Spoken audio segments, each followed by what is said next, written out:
Em 1861, enquanto os Estados Unidos começavam a se rasgar ao meio, algo acontecia em silêncio nas florestas do Wisconsin, que ninguém poderia prever que moldaria o símbolo de um exército por mais de um século. Às margens do rio Flambeau, onde os pinheiros chegavam até a água e o vento carregava o cheiro de terra úmida, caçadores da nação Ojibwe encontraram um ninho. A águia-mãe havia sido abatida, e no ninho, um filhote, ainda coberto de plumagem cinzenta, olhos amarelos desorientados, garras que mal conseguiam segurar o galho. Era pequeno, era assustado e estava completamente sozinho no mundo. O filhote passou de mão em mão como mercadoria, como qualquer coisa que se vende ou troca numa fronteira americana do século XIX.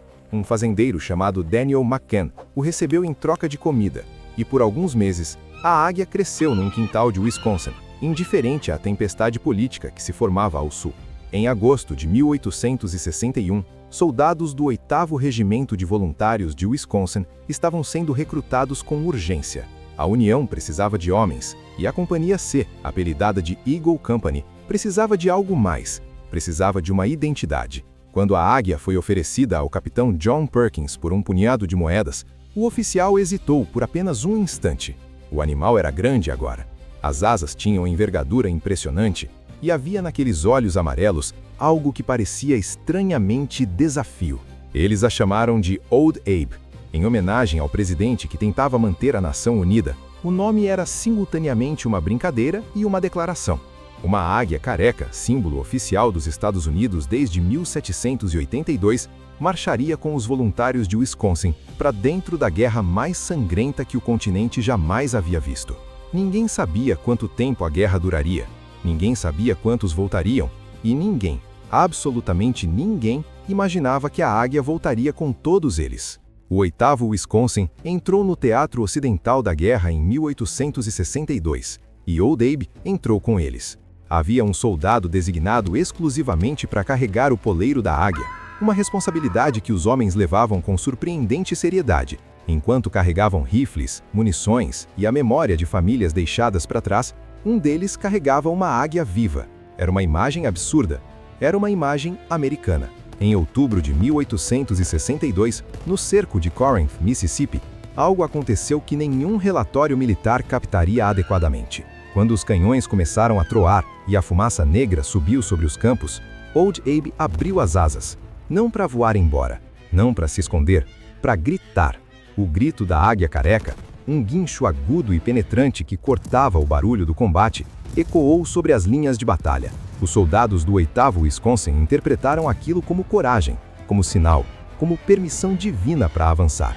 Do lado confederado, os relatos que chegavam ao quartel-general eram perturbadores de um jeito diferente. Havia uma águia com aqueles soldados de Wisconsin. Uma águia que não fugia sob fogo artilhado. Uma águia cujo grito era audível no meio da batalha. A história crescia a cada retelling, e eventualmente, a lenda dizia que o general Sterling Price havia prometido uma recompensa especial a qualquer soldado confederado que capturasse ou matasse Old Abe. A lenda talvez fosse exagerada, mas o medo que ela capturava era real. O 8º Wisconsin avançou pelo Mississippi, pelo Tennessee, pelo Arkansas. Old Abe esteve em Vicksburg, um dos cercos mais longos e brutais da guerra, onde Grant cercou uma cidade inteira até a fome forçar a rendição confederada. Esteve nas campanhas do Red River. Esteve em lugares onde homens morriam de calor, de gangrena, de balas que não escolhiam idade nem estado natal. E a cada batalha, Old Abe sobrevivia. Houve momentos em que o poleiro foi atingido por estilhaços. Houve relatos de que a própria águia carregava marcas de combate. Os números exatos são difíceis de verificar. A memória dos veteranos é sempre parte fato, parte necessidade de dar sentido ao sofrimento. Mas o que não é difícil de verificar é este. Ao longo de 3 anos de guerra, aproximando-se de 3 dezenas de batalhas e operações, Old Abe não morreu. Quando os homens do 8º Wisconsin voltavam dos campos de batalha cobertos de pólvora e luto, a águia estava lá, asas abertas, olhos amarelos, viva. Em setembro de 1864, o regimento completou seu prazo de serviço. Os voluntários que ainda estavam vivos retornaram ao Wisconsin, e com eles, Old Abe. Havia algo profundamente perturbador e profundamente belo naquele retorno. homens com membros amputados, homens com olhares que nunca mais seriam os mesmos, homens que deixaram partes de si mesmos nos campos do Mississippi, todos marchando ao lado de uma águia intacta. Como se a guerra tivesse poupado ao menos aquela águia, como se a nação precisasse que ao menos aquela águia sobrevivesse. Old Abe foi doado ao estado de Wisconsin em cerimônia formal.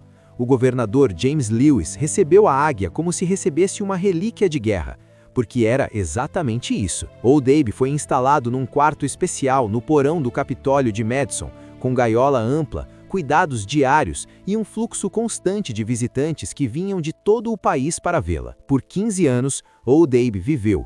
Era exibida em feiras nacionais, em eventos comemorativos, na Exposição do Centenário da Filadélfia, em 1876, que celebrou 100 anos da independência americana.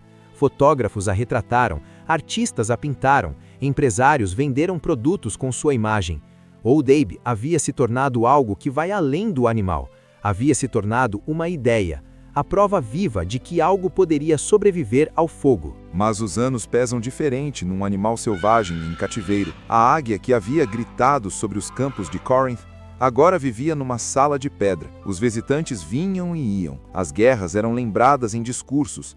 E Old Abe envelhecia numa solidão que nenhuma homenagem pública poderia preencher. Em março de 1881, um incêndio começou numa das alas do Capitólio de Wisconsin. A fumaça desceu pelos corredores do porão. Old Abe inalou aquela fumaça, a mesma substância, nuvens escuras, que havia conhecido nas batalhas do Mississippi, mas desta vez sem campo aberto para onde voar. Dias depois, em 26 de março de 1881, a águia que havia sobrevivido a 3 anos de guerra civil morreu de fumaça num edifício de paz. Tinha aproximadamente 20 anos. Era velha para uma águia. Havia vivido o suficiente para ver a nação que ela simbolizava sobreviver a si mesma. O corpo de Old Abe foi empalhado e permaneceu no Capitólio reconstruído por mais 2 décadas, até 1904, quando um segundo incêndio varreu o edifício e consumiu o espécime. Old Abe morreu 2 vezes pelo fogo, e pela segunda vez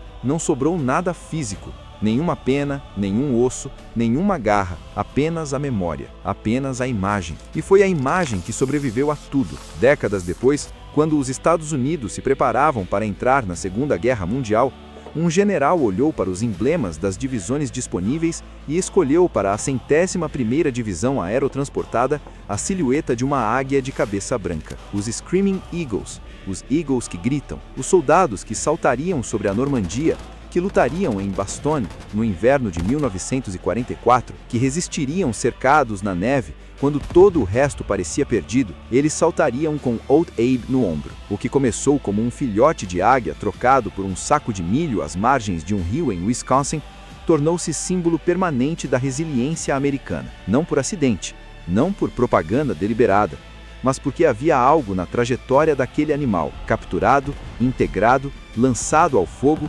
sobrevivente, solitário, extinto e renascido em símbolo, que capturava algo verdadeiro sobre o que significa atravessar uma guerra e continuar existindo do outro lado. Old Abe não escolheu nada disso, nenhum símbolo escolhe. Os símbolos são feitos pelas necessidades dos vivos, pela necessidade urgente de acreditar que algo pode sobreviver ao que parece insuportável. E Old Abe, a águia do Wisconsin, cumpriu essa função com uma perfeição que nenhum roteirista poderia ter inventado, porque as melhores histórias não são inventadas, são encontradas, num ninho às margens de um rio, num momento em que o mundo inteiro parecia estar pegando fogo.